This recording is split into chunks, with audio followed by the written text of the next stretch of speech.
Oke friend, jangan lupa subscribe dan tekan loncengnya.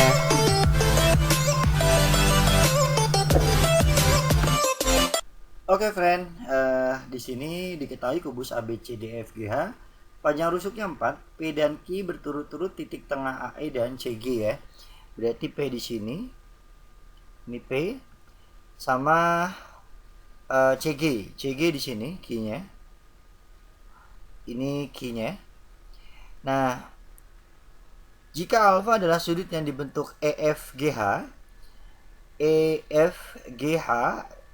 ini tutupnya ya, A yang atas, dengan bidang irisan yang melalui titik PBQ ya, PBQ. Oke, PBQ mana?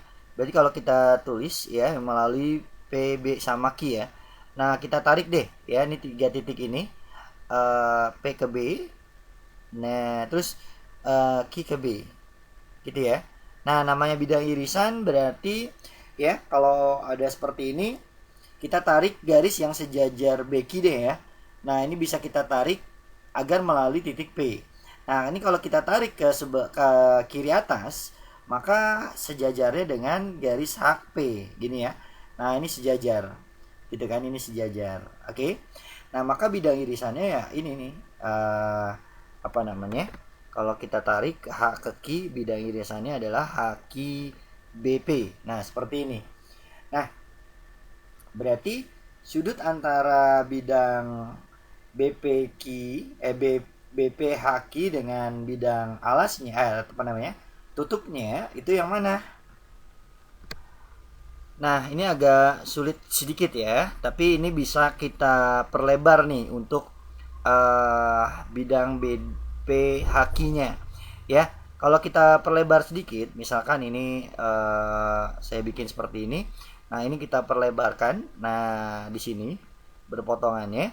Nah, maka kalau kita bikin agak apa namanya? Kubus yang kedua misalkan gitu ya. Nah, ini bukan kubus yang kedua, tapi apa namanya? Bidang ini nih, EFGH-nya itu kita pindahin ke sini. Kita pindahin ke sini gitu ya.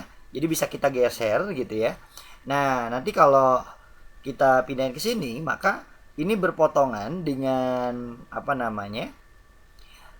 Bidang BPHQ-nya itu ada di misalkan ini titik R gitu ya. Nah, berpotongannya di ini nih. Nah, di sini nih. Berpotongannya di BR gitu ya, di BR gitu. Nah, tinggal kita cari garis tingginya masing-masing gitu ya. Tinggal kita cari garis tingginya masing-masing. Nah, kalau misalkan kita buat kubus deh ya, biar kita buat kubus baru gitu ya. Biar kelihatan. Nah, ini saya buat kubus baru di sini. Nah, gini. Oke. Nah, agar lebih paham. Nah, kalau bidang ini kita perlebar lagi ke sini. Nah, seperti ini. Ini kan di tengah-tengah. Nah, jadinya seperti ini. Nah, gitu. Nah, karena perpotongannya ada di garis BR gitu ya. Nah, maka kita tinggal nyari garis tingginya untuk perwakilan bidangnya masing-masing. Ya. Nah, ini misalkan titik S ya. Nah, maka untuk yang bidang hijau ini itu siku-sikunya ada di garis CS ya. Nah, di sini nih. Nah, ini misalkan titik O deh ya, gitu. Nah, lalu untuk yang bidang ini, nah ini misalkan apa nih? RST deh ya. Nah, bidang ini TBQR-nya, nah ini yang mewakilkan ini ya, bidang BPHQ-nya itu kita wakilkan oleh TBR gitu ya. Nah, garis tingginya yang mana? Garis tingginya pas banget di sini nih. Nah, di sini. Nah, sorry, ini garisnya nggak miring-miring nih. Ya. Nah, di sini nih, gitu. Nah, siku-sikunya di sini, gitu. Nah, maka sudutnya yang mana? Ya, pertemuan dua garis ini antara yang ini TO dengan SO gitu ya. Nah, ini adalah alfanya. Ini alfanya gitu. Nah, ini siku-siku di sini. Oke, panjang rusuknya 4, ya kan? Nah, maka kalau kita keluarkan gitu kan. Nah, ini seperti ini. Ini S, ini O, ini siku-siku, ini alfanya. Nah, ini T-nya. S ke T adalah setengahnya ya. Ini 2, ya kan, setengahnya.